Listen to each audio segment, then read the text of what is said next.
في تاجر عمره ما اشترى مني ولا كرتونة ولا علبة واحدة حتى، ومع ذلك عمري ما بطلت أعدي عليه. كنت شغال ساعتها في قطاع الهوركة، والقطاع ده نادر جدا لما تاجر يتعامل مع 2 موردين أو يبدل المورد بتاعه أصلا. كنت كل ما أروح المنطقة اللي هو فيها أنزل أسلم عليه وأهزر معاه وآخد بعضي وأمشي. فمرة نزل معايا مندوب جديد، شاف الموقف وسألني: أنت ليه بتنزل له زيارة وتضيع وقتك عليه وأنت عارف إنه كده كده مش هيشتري؟ بصيت له وابتسمت وقلت له: أنا مش نازل للعميل ده عشان أعمل زيارة، أنا نازل عشان أحجز مكاني. المندوب الجديد بص لي وسكت. حسيت إنه بيقول في عقل باله: إيه الهبل اللي بيقوله ده؟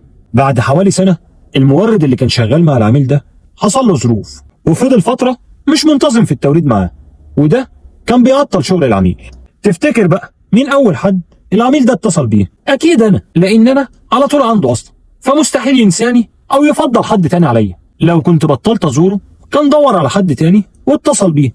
في المبيعات مش كل زيارة لازم تعمل منها أوردر، في بعض الزيارات بتبني عليها مبيعات جاية بعد سنة.